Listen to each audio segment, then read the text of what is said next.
suspension lang yan. Sana mabi. That should be sipak. Outright dismissal. Bakit suspension? Nandito ba yung ANCAS? Representative na ANCAS? Yes, Your Honor, Mr. Okay. Senator. Alam niyo na yung kaso na inilapit sa akin, yung isang rider ninyo, nag-attempt na i-rape yung kanyang pasahero at ninakawan pa. Yes po, Mr. Senator. We've been informed and are aware of Okay, that. and then yung pong complainant nag-file ng blatter and then nag-reach out sa inyo, pinagtatago-taguan nyo hanggang sa pati kami pinagtatago-taguan nyo. Ganun bang patakaran nyo na pagtatakpan nyo yung mga nagkakamali yung rider? Your Honor, Mr. Chair, Mr. Senator, definitely po, hindi po ganito yung patakaran namin sa angkas. Pero, Mr. Senator, unahin ko na po, gusto ko pong, on behalf of the company, kami po ay humihingi ng paumanhin. Hindi lamang po sa, hindi pag-appear po, sir, doon po sa proper forum dito po sa ating show, but also doon po sa delay na nangyari po na... No, forget about my show. Opo. Forget about it. Yeah. Pumunta sa akin yung complainant as a last resort. Dahil nga hindi nyo pinapansin. Tumaan siya sa proseso. And what is that proseso? Pumunta siya muna sa barangay, nagpa-blatter. Pumunta siya sa PNP, pa-blatter. And then tinawagan kayo para kunin yung pangalan ng rider ninyo sapagkat ninakaw nga yung wallet at saka cellphone. Nandun yung mga information about the rider. Kinukuha sa inyo, ayaw nyo. Pakinggan siya, ayaw niya mag-cooperate. Pinaikot-ikot siya. And then bumalik siya sa PNP. PNP, pinuntahan niya para PNP na mag-request sa inyo na ibigay yung information so that, kung sino yung rider na, so that she can file a case against that person in court. Again, yung PNP, nareglo ninyo. Kasi sa halip na tulungan siya ng PNP, yung PNP nag-discourage pa sa kanya, huwag ka na mag-file kasi mahabang proseso yan, matatagalan pa. Bumalik sa barangay, inareglo niyo yung barangay kasi yung barangay kumampi sa inyo at sabi, huwag na ka na mag-file, iha. Mahabang proseso yan, makipag-areglo ka na lang. So, ang ginawa niya, lumapit sa akin. Okay? It's not a question whether my show is the proper form or not. It's a question of you guys, dyan sa angkas, hindi kayo ang sumusunod sa proseso. Kayo ang pabaya sa inyong mga kliyente. Kasi kung sinunod yung tamang proseso, na tumawag yung inyong kliyente, tumawag yung PNP, pinagbigyan nyo, hindi na sana nakarating sa akin. Now, pinabayaan nyo makarating sa akin. Dito tayo sa Senado. Tama po yun, Mr. Senator. No? Gaya po na sinabi ko kanina, hindi lamang po kami humihingi ng paumanhin sa inyo and of course to our honorable senators and members of government.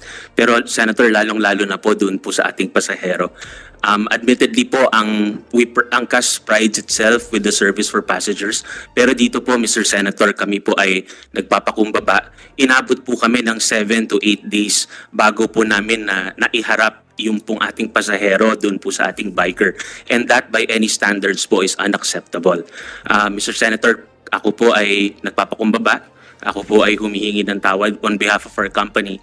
And of course, sir, rest assured po, meron din po kaming sulat para sa inyo. Nandito po yung steps that we did. If I were you, replace some of your people.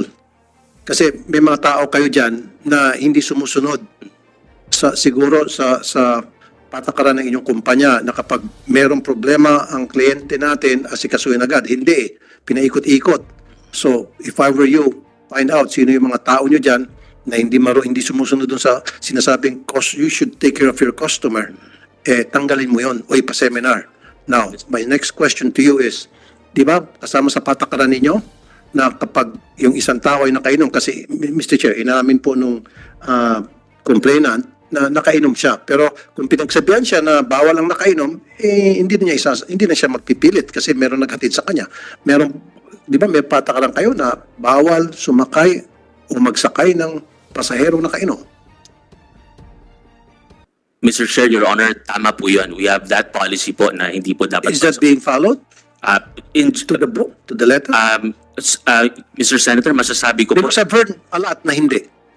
Mr. Senator, I would say na generally po talagang nasusunod po ito. Generally, yes. But dahil po dito sa insidenteng nangyari, nakikita po natin na meron pa rin pong iilan na nakakalusot po. Okay. And definitely, sir, we will deal with these.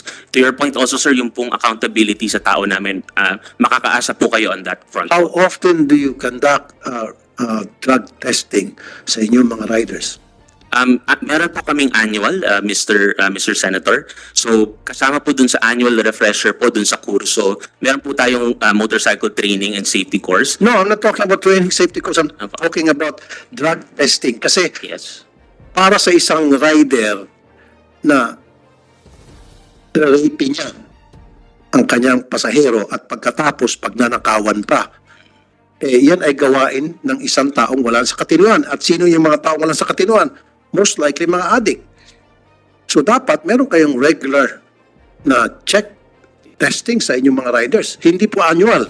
Kasi annual, alam ko na, Enero na ngayon, magda-drug test. Di ba, hindi mo nagagamit ng shabu para maging malinis. Dapat meron kayong regular drug testing. And then dapat doon sa mga pasahero, meron silang part to do. I don't know if you're doing this in the US, they're doing it sa ibang mga companies na binibigyan ng ratings yung rider o yung driver.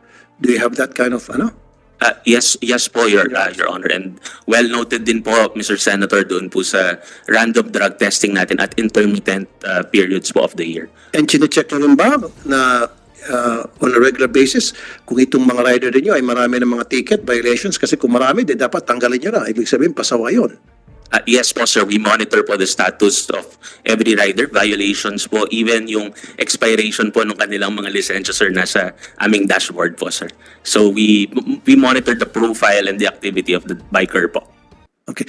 Lastly na lang, Mr. Chair, siguro we have to come up with some legislation to protect the riding public against some riders. Hindi naman lahat, Hindi naman lahat. Ayoko naman madama yung buong kumpanya mo at saka lahat ng yung iba pong mga riders. But I want to protect tong mga pasahero ninyo, yung mga kliyente niyo. You should protect them because you will not be in business kung hindi dahil sa inyong mga pasaheros.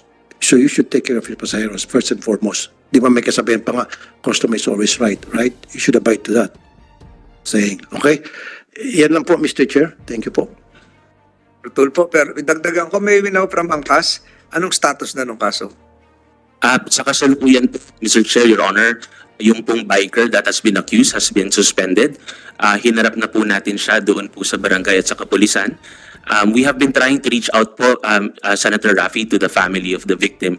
In fact, pinuntahan po namin sa kanila pong tirahan to offer po yung counseling, to offer basically po. Criminal case, may final kayo? May na-file? Sabi kasi ni Senator Tulfo, inareglo nyo pa. Siguro po, just to clarify, Mr. Chair and Senator, yung pong the entire process po doon po sa barangay at sa police, bawal po kami pumasok doon sa loob. So, it was So, sorry, Mr. Chair, makasingit. That's BS. That's plain and simple BS. Bawal makapasok. Nareglo nyo yung PNP, nareglo nyo yung barangay. Kasi, para sabihin ng police, Mr. Chair, huwag ka na kasing mag-file ng kaso, ang habang proseso yan, sakit sa ulo, etc. etc. Magkipag-arreglo ka na lang, pumunta ka na lang, makipagkita ka na lang sa kanila. O yan yung mga salita ng mga pulis na naareglo. Ganon din sa barangay. And then, hindi makikipag-areglo sa inyo ang complainant because I made sure, binigyan ko po ng pera, Mr. Chair, yung complainant para hindi siya makipag-areglo. Sabi ko, huwag ka makipag-areglo, bigyan natin ng leksyon itong nang walang iya sa'yo, itong rider. I want him in jail. Okay? Salamat, Senator Tulfo. Can you confirm that na inareglo nyo, hindi nyo inareglo, pero sinuspende nyo lang yung rider? Opo, sir. We definitely suspended the rider, point number 1. Doon po sa pag-areglo, Mr. Senator, to be honest po, yun, wala po talaga, hindi po namin kilala yung mga miyembro po ng kapulisan sa presinto ngayon, neither po yung barangay, and neither were we there po during the proceedings po, Mr. Senator, no? Hindi ko po alam kung ano po yung dahilan ng ating oficiales, ng mga kapulisan at barangay for them to say na aregluhin mo na lang. Ang alam po namin, Mr. Senator, doon po yata sa dulo, ito po yung huling araw po na nakikipag-usap po sa amin yung pasahero.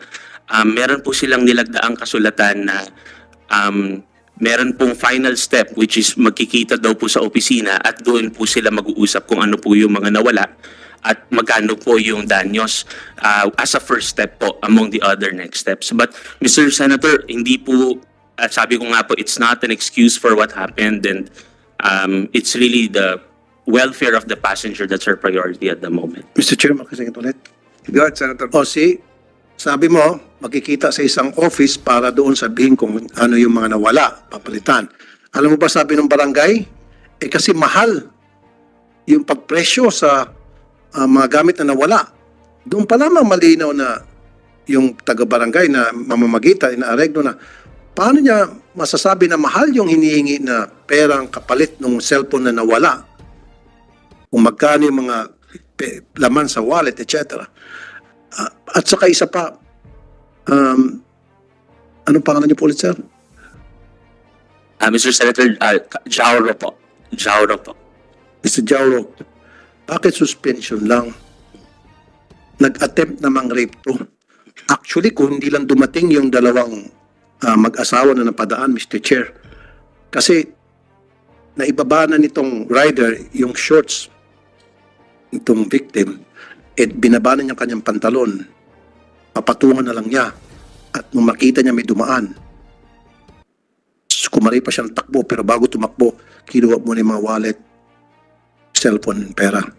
So, suspension lang yan. Sana mabi. That should be sipak. Outright dismissal. Bakit suspension? Mr. Senator, yung pong suspension is subject po doon sa investigation na gagawin po ng ating kapulisan. So it's not, hindi po siya parang permanenteng ito po yung action natin, but it's more of habang nag-iimbestiga po yung ating kapulisan, dahil hindi po kami yung mag-iimbestiga, it's really the police officers po. Pending po the findings, hindi po siya makakapasok sa aming app. Pero after po ng findings ng kapulisan at meron po talagang probable cause, we definitely remove them po from the app, sir. Pero dapat para naman mabawas-bawasan yung sama ng loob ng biktima, sibakin nyo. Anong suspension pa? Anong hintay-hintay nyo pa yung proseso? Puro kayo proseso. Na yung proseso naman palpak, kaya lumapit ka sa akin. Alam niyo naman talaga nangyari yung muntik na ma-rape yung biktima. You know that kasi tinatago-taguan nyo siya eh. Kasi kung hindi nyo siya tinatago-taguan, then hinarap nyo siya, then you believe na hindi nangyari yun. Mr. Senator, to be honest, tama po kayo. So next time, pag may mga ganong grave offense, Yes. kailangan sibak, not suspension. Nakaka-insulto po kasi yan, sir, yung suspension. Same piece, tapos suspension lang. Tama po kayo dyan, Mr. Senator. To be honest, now, dalawang linggo po matapos po yung insidente, ang initial po na ang assessment po talaga namin is unang-una, masyadong nandoon sa level ng proseso na walang tumingin dun sa... Alam mo, sir, pag kayo, against sa inyo, proseso. Pero kung in favor sa inyo, walang proseso. Di ba? In favor sa inyo yung proseso kasi punta ng punta yung tao sa inyo, ayaw yung kausapin. Pero ngayon, yung inyong rider na loko-loko, kailangan dumaan sa proseso. Huwag mo nang suspindihin. Huwag mo nang sibakin, suspindihin lang muna. Hanggang sa kung anong resulta sa investigation ng PNP. Parang hindi nyo pinaniniwalaan yung biktima. Mas pinaniniwalaan nyo yung suspect, yung inyong rider. Di ba? Nag-guess nyo? Pag in favor sa inyo, proseso. Pag against sa inyo, wala nang proseso. Di ba? Kailangan dumaan sa proseso pag pabor sa inyo. Pag hindi pabor sa inyo, hindi na kailangan. So, sir, sibakin nyo na po yung rider na yun.